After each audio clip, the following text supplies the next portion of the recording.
Hello दोस्तों, स्वागत है आपका इस प्यारे इस चैनल ओम स्टडी ऑफिशियल 2.0 पे। तो आज हम देखेंगे कि हम कार्बनिक यौगिकों के बारे में देखेंगे कि हमारी जो ऑर्गेनिक केमिस्ट्री है उसका निर्माण कब हुआ, किस प्रकार से हुआ, किस वैज्ञानिक ने किया था, कब किया था, आखिर हम ऑर्गेनिक केमिस्ट्री के जनक कौन हैं। जो हम ऑर्गेनिक केमिस्ट्री पढ़ते हैं, कार्बनिक यौगिकों के बारे में पढ़ते हैं, आखिर इसका ये आया कहाँ से। तो हम इसी के बारे में बात करेंगे कि इसके ऑर्गेनिक केमिस्ट्री की उत्पत्ति के बारे में बात करेंगे। ओके, जिसमें हम क्या देखेंगे, कार्बनिक यौगिकों का परिचय, इनका परिचय देखेंगे।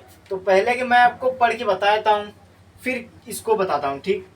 तो कहा क्या इसमें, सन 1780 ईस्वी में जे वर्जीलियस नामक एक वैज्ञानिक थे, जिन्होंने क्या बताया, जिन्होंने कार्बनिक यौगिकों का निर्माण, जिन्होंने बताया कि कार्बनिक यौगिकों का निर्माण सजीवों द्वारा होता है।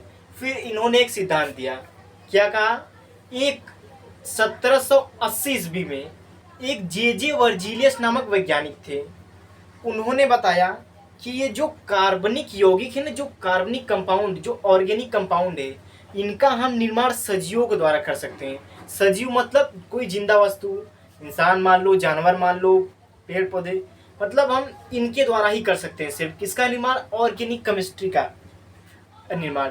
फिर इसके बाद इन्होंने इस बात को समझाने के लिए एक सिद्धांत दिया जिसे हम वाइटल फोर्स थ्योरी कहते हैं, अर्थात इसे हम दैवीय शक्ति सिद्धांत कहते हैं।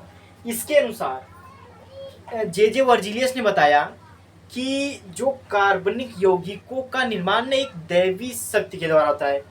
जो इन्होंने बताया कि इसके अनुसार दैवी शक्ति के द्वारा कार्बनिक यौगिकों का निर्माण होता है।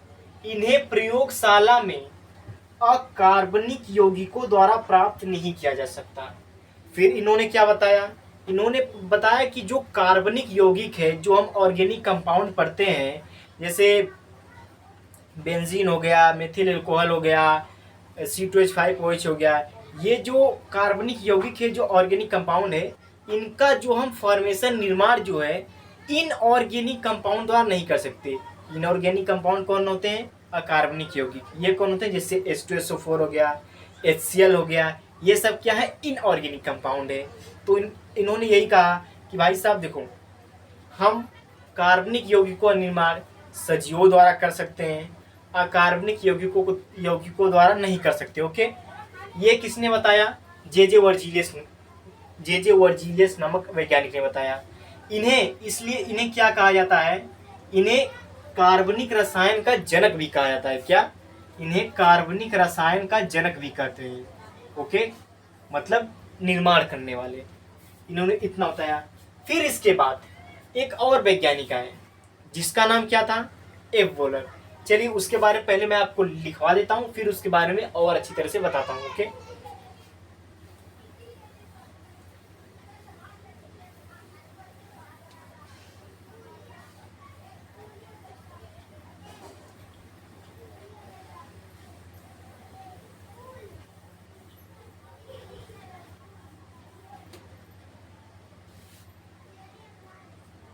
सन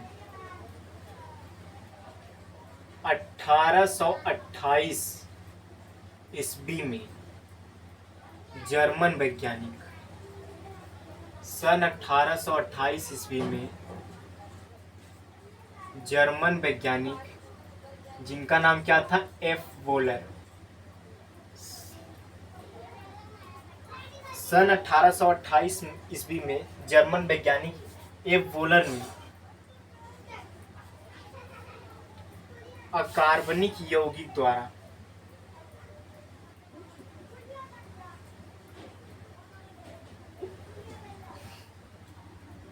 अकार्बनिक यौगिक द्वारा कार्बनिक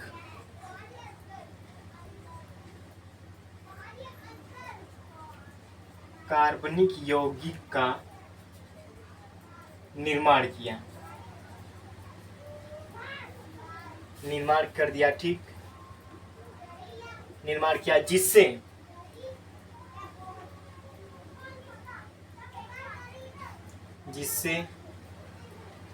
जे वर्जिलियस, जिससे जे वर्जिलियस का सिद्धांत स्वतः गलत हो गया, स्वतः गलत हो गया। क्या बताया? देखो, जे वर्जिलियस आए, अपना जो भी उन्होंने अपना एक्सपेरिमेंट किया उनके अनुसार वो बता के चले गए।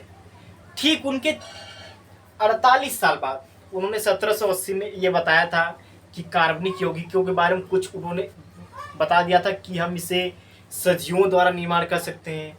लेकिन ठीक 48 साल बाद सन 1828 में एक वैज्ञानिक आए जिनका नाम क्या था? F bowler. वो कहाँ के रहने वाले थे? जर्मन के। उन्होंने एक्सपेरिमेंट किया। उन्होंने फिर पता लगाया कि अरे नहीं, जे वर्जिलियस गलत कह रहे थे, मैं तो भाई साहब उनसे आगे निकल गया। जे वर्जिलियस ने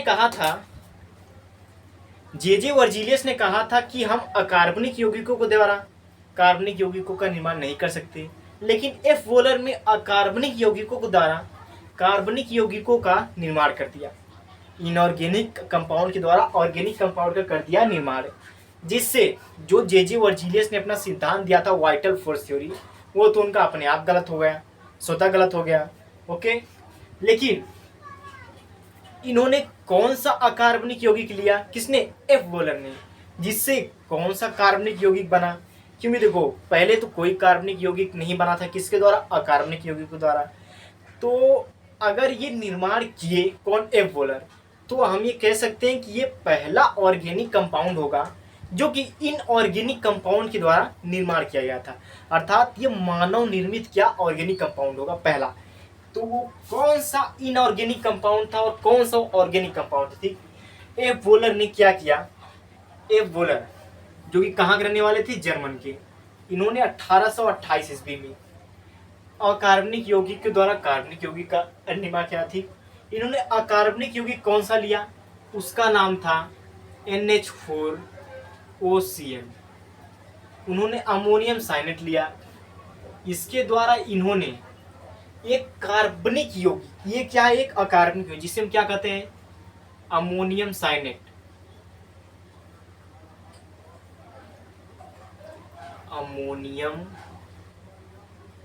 अमोनियम साइनेट कहते हैं। ठीक, ये क्या है? एक अकार्बनिक यौगिक है। क्या? इनऑर्गेनिक कंपाउंड है।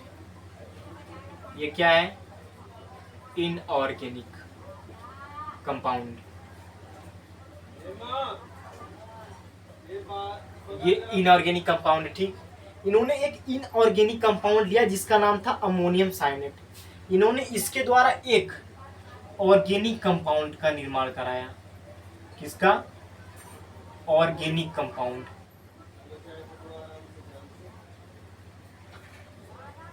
ऑर्गेनिक कंपाउंड का निर्माण कराया। अब वो ऑर्गेनिक कंपाउंड का नाम क्या था? उसका नाम था, गेस करो, जो हम खेत में डालते हैं, जैसे खेत में कीटाणुओं को मारने के लिए हम क्या डालते हैं? यूरिया। तो उन्होंने किसका निर्माण किया? यूरिया का। यूरिया का जो सूत्र होता है वो क्या होता है? NH2CONH2। ये किसका सूत्र होता है? यूरिया का। यूरिया का सूत्र होता है। ठीक, मतलब अगर हम ये कह सकते हैं कि पहला मानव निर्मित ऑर्गेनिक कंपाउंड कौन था, हम कहेंगे उसका नाम था यूरिया। ओके, तो इतना आपको समझ में आया कि हम ऑर्गेनिक केमिस्ट्री की उत्पत्ति कब हुई, कैसे हुई, कौन से वैज्ञानिक आए, कब आए, और कौन से वैज्ञानिक का जो कथन गलत हुआ, फिर उसके बाद कितने साल बाद कौन से वैज्ञानिक आए जिन्होंने उस सिद्धांत को साबित कर दिया कि सिद्धांत की इनऑर्गेनिक कंपाउंड द्वारा हम ऑर्गेनिक कंपाउंड का निर्माण कर सकते हैं। भाई साहब, इसमें कोई शक नहीं है। तो इन्होंने पहला इनऑर्गेनिक कंपाउंड लिया अमोनियम साइनेट, जिसके द्वारा इन्होंने पहला ऑर्गेनिक कंपाउंड किसका निर्माण किया? यूरिया का। ओके, तो ये आपको अच्छी तरह से समझ में आया होगा आज की क्लास। तो आज की क्लास यहीं पे समाप्त की जाती है और वीडियो देखने के लिए धन्यवाद।